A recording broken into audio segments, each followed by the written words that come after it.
Kalian pernah melihat ketika debat presiden antara Jokowi dan Prabowo, mereka membahas industri kreatif Indonesia. Pada perdebatan itu, Prabowo menjabat tangan Jokowi karena setuju dengan pendapatnya bahwa industri kreatif kita memang bagus dan banyak. Di sini saya melihat bahwa apa yang mereka perdebatkan itu hanyalah retorika untuk mengobok-ngobok perusahaan kita. Pada dasarnya, industri kreatif kita memang banyak, namun masih tertinggal jauh. Video ini akan mencoba membandingkan antara industri kreatif Indonesia dengan Jepang. Industri kreatif Jepang dan Indonesia memiliki perbedaan yang sangat mencolok, baik dari segi pendekatan, pengemasan, maupun dampak globalnya.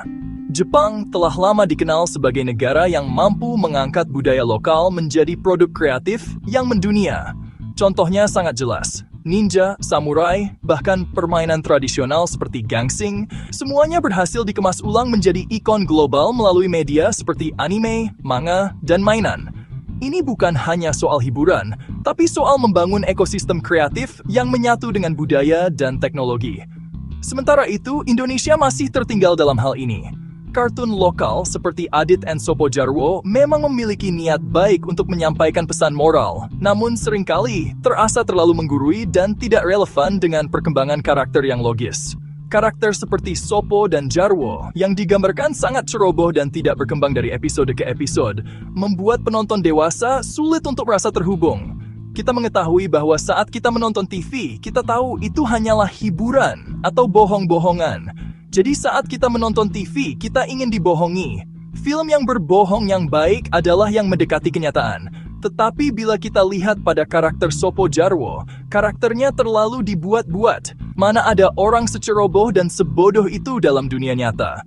Kartun Indonesia cenderung tersegmentasi untuk anak-anak, tanpa ada upaya serius untuk membangun narasi yang bisa dinikmati lintas usia, seperti yang dilakukan Jepang dengan animenya. Permainan tradisional Indonesia seperti gangsing juga tidak pernah mengalami evolusi visual atau naratif.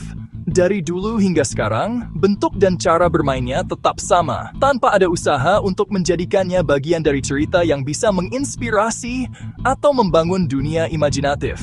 Bandingkan dengan Jepang, yang tidak hanya mendesain ulang gangsing menjadi Beyblade, tapi juga menciptakan karakter, konflik, dan dunia fiksi yang membuat produk tersebut jauh lebih menarik dan bernilai jual tinggi. Beyblade bukan sekadar gangsing biasa. Ia hadir dengan desain futuristik, cerita yang memicu imajinasi, dan dukungan anime yang membuat anak-anak di seluruh dunia merasa terhubung secara emosional. Perbedaan ini bukan soal kemampuan teknis semata, tapi soal visi dan keberanian untuk mengemas budaya lokal menjadi sesuatu yang relevan dan keren. Jepang memahami bahwa budaya bisa menjadi aset kreatif jika dikemas dengan cara yang tepat. Mereka tidak takut untuk bereksperimen, menggabungkan tradisi dengan teknologi, dan menciptakan produk yang bisa bicara ke dunia. Indonesia memiliki potensi besar dengan kekayaan budaya yang luar biasa, namun masih kurang dalam hal pengemasan dan keberanian untuk keluar dari zona nyaman.